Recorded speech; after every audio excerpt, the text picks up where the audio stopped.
Wireman's just sent me their latest gadget. Can you guess what it is and what it does? Here's some thinking music. I'll be right back. We'll find out what it is, how it works, and if it's any good. Hey. So meet the Wireman Bobex. Now you've probably seen other inline strainers on the market as well. There are some made out of wire that are very popular that require their own tool. The only tool you need with the Bobex is one of these. And we've all got one of these. The Bobex can be used to join two plain or barbed wires, and it can also be used to strain loose plain wire and loose barbed wire without requiring the wire to be cut or the end knots to be undone. Anything that can make working with barbed wire easier is good in my book, and I've got a funny feeling that the Bobex might come into its own when we're dealing with really, really loose barbed wire.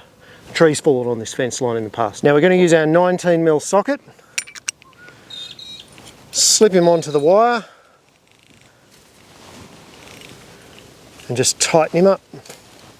Oh, look at that. Now I've got a tightening position here, another quarter of a turn, and I've got a secondary tightening position, another quarter of a turn, I've got another tightening position, another quarter of a turn, I've got another tightening. You get the point. There are 4 tightening positions in the rotation. That has brought that barbed wire up super easy. And to be honest with you, I think I found its primary use, because if you're worried about projections, why on earth have you got barbed wire anyway? Barbed wire is terrible to work with.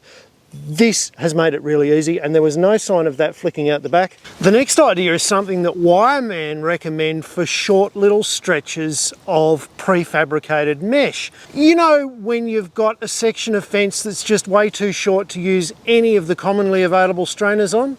All you have to do is tie the mesh off at both ends of the section as tight as you can get it by hand, and let Bobex do the rest. Put it in the middle of the panel you want to tighten,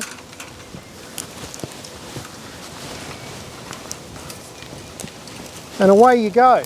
For really short sections with tight picket wire spacings, you might actually have to put one at each end.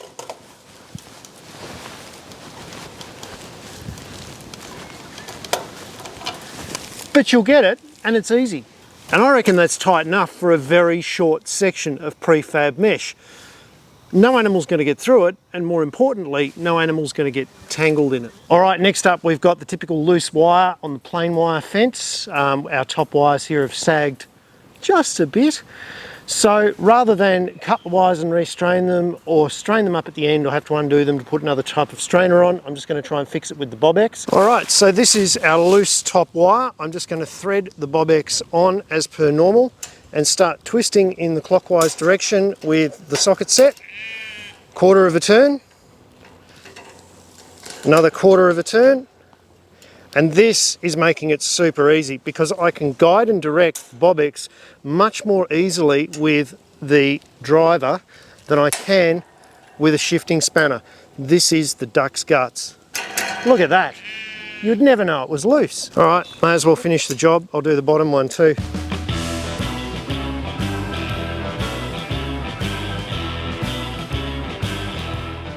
So you can get your wires perfectly tight without overstretching them. Good design. Now we'll try joining and straining 2 high tensile wires, then we'll strength test them. I've got to admit, I don't think this is the best use for the Bobex. It's certainly in the instructions as something that you can use them for, but it's probably not something that I would recommend. I don't think this replaces a good set of chain strainers and some knowledge with knots. But for the home hobbyist who doesn't want to learn any skills, if they've got a bit of patience, it will do the job. It just bothers me that the 2 wires are a little bit difficult to control when they're going through the Bobex.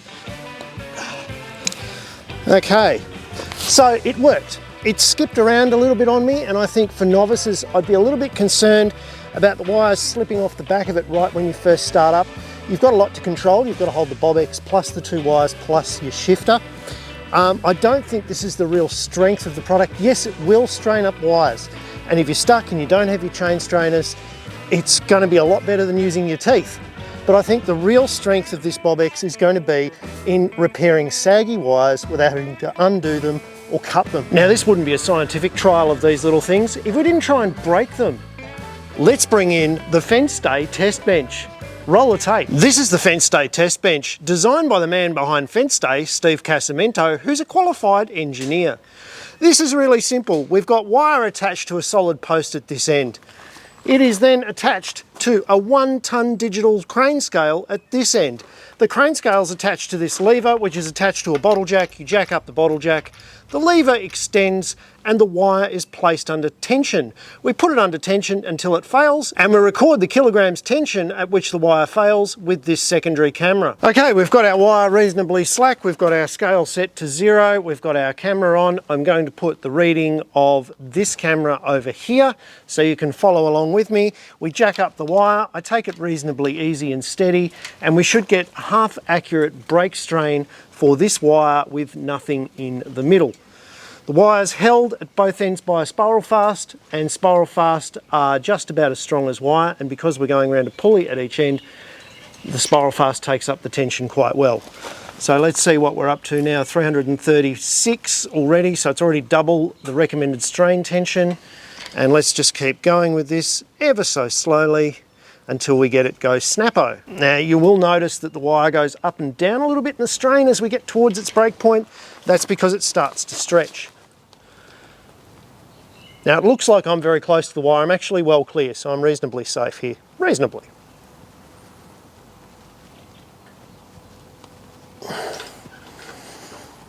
This is tough wire.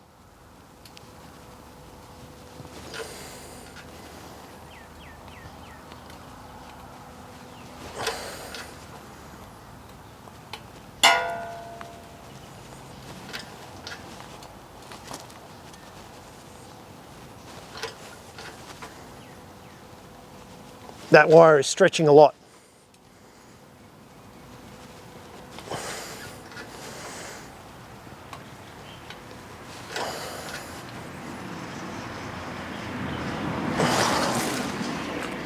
$600 kilos. Okay, now it's time to try out the Bobex, and we've set up another section of wire off the same reel on the same day at the same time.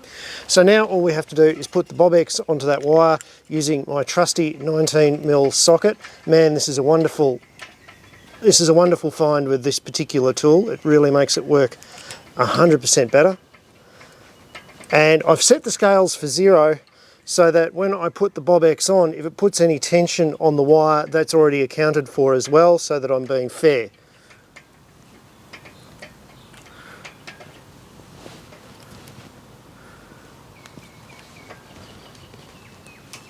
All right, now that's enough with the Bobex. We've got our wire set up, our scales are on, and I've strained that wire to 7.5 kilos, so that should be absolutely fine. We'll get this second camera set up and we'll start stretching. I'll just change the angle of the view. All right, we're on half a kilo. Let's start cranking.